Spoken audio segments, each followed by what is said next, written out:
Baik, perkenalkan nama saya Agustinus Edwin dari kelas B13 Prodi PGSD semester 3. Di sini saya akan menjelaskan artikel mengenai pengembangan potensi peserta didik. Nah, pengertian peserta didik merupakan interaksi antara pendidik dengan peserta didik untuk mencapai tujuan pendidikan dan berlangsung dalam lingkungan pendidikan.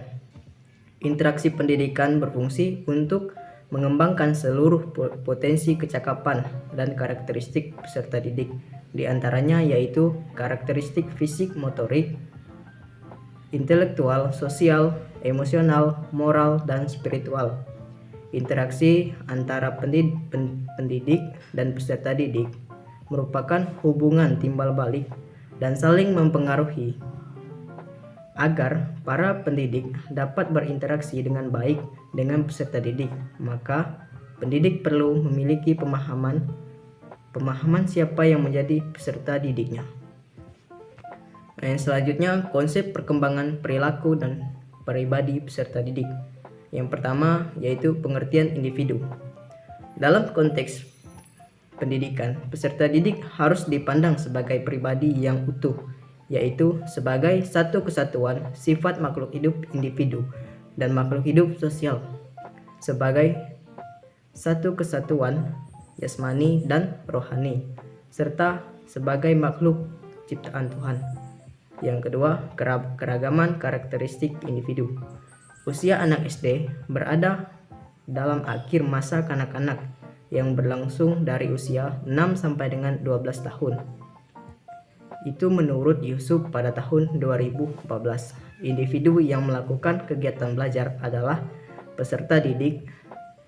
Oleh karena itu, dalam proses dan kegiatan belajar tidak dapat melepaskan peserta didik dari karakteristik, kemampuan, dan perilaku individunya.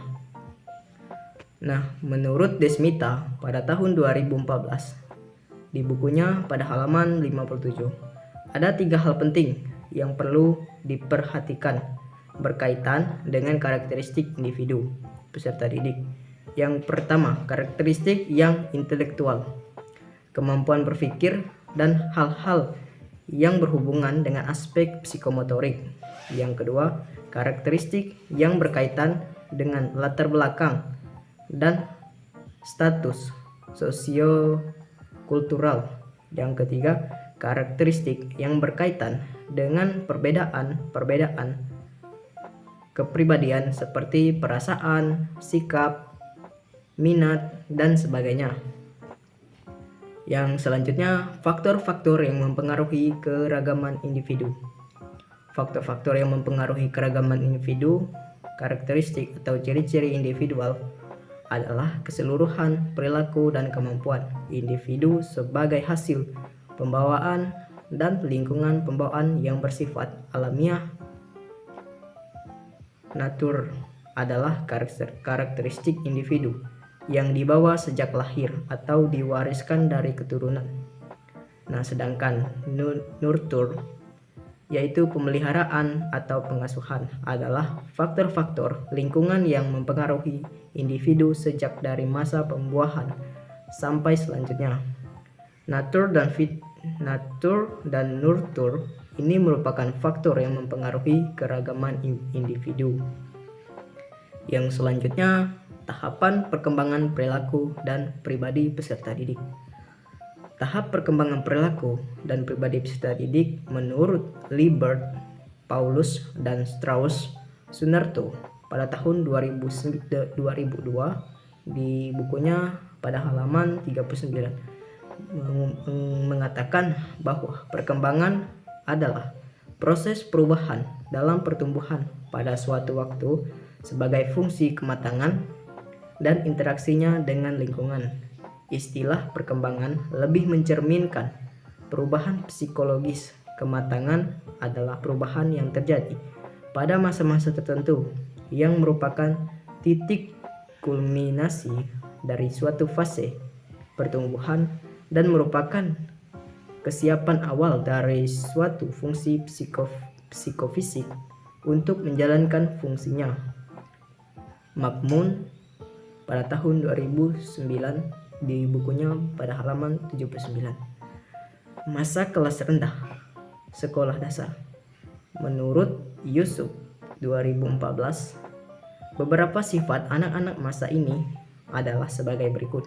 Yang pertama, ada hubungan positif yang tinggi antara kondisi jasmani dan prestasi. Misalnya, bila jasmaninya sehat, maka banyak mendapatkan prestasi. Yang kedua, sikap mematuhi kepada peraturan-peraturan permainan tradisional. Yang ketiga, terdapat kecenderungan memuji diri sendiri. Yang keempat, suka membanding-bandingkan dirinya dengan anak lainnya. Yang ketiga yaitu masa kelas tinggi sekolah dasar. Ada beberapa sifat khas anak-anak pada masa ini, yang antaranya yang pertama, memiliki minat terhadap kehidupan praktis sehari-hari yang konkret, sehingga cenderung membandingkan pekerjaan-pekerjaan yang praktis. Yang kedua, sangat realistik, ingin mengetahui dan ingin belajar. Yang ketiga, menjelang akhir masa ini sudah ada minat kepada hal-hal dan mata pelajaran khusus. Menurut para ahli teori, faktor hal ini ditafsirkan sebagai mulai menonjolnya faktor-faktor atau bakat-bakat khusus. Yang selanjutnya, prinsip-prinsip perkembangan dan implikasi terhadap pendidikan pengembangan. Prinsip-prinsip perkembangan dan implikasi terhadap pendidikan dan pengembangan yaitu diantaranya melalui penyusunan, pemilihan, dan penggunaan materi, strategi, metodologi, sumber, evaluasi, belajar, mengajar, hendaknya memperhatikan ketiga faktor tersebut. Misalnya ketika guru akan membelajarkan matematika kepada peserta didik SD, maka pemilihan aspek-aspek yang di muka hendaknya memperhatikan tingkat kemampuan kognitif peserta didik dan tahap perkembangan kognitifnya. Umumnya, peserta didik SD masih berpikir konkret. Berikan contoh-contoh yang sesuai dengan taraf pemahaman dan pengalaman yang sudah dimiliki peserta didik tersebut. Yang selanjutnya, potensi peserta didik. Potensi adalah kemampuan yang masih terkandung dalam diri peserta didik yang diperoleh secara herediter atau pembawaan. Menurut Xiaodi pada tahun 2007 pada bukunya di halaman 159, kecakapan potensial merupakan kecakapan yang masih tersembunyi, masih kuncup, belum terwujud, dan merupakan kecakapan yang dibawa dari kelahiran. Dengan demikian, potensi merupakan modal dan sekaligus batas-batas bagi perkembangan kecakapan nyata atau hasil belajar. Yang kedua, potensi peserta didik. Tujuan pembelajaran hakikatnya adalah membantu peserta didik untuk mengembangkan potensinya secara optimal. Oleh karena itu, kami sebagai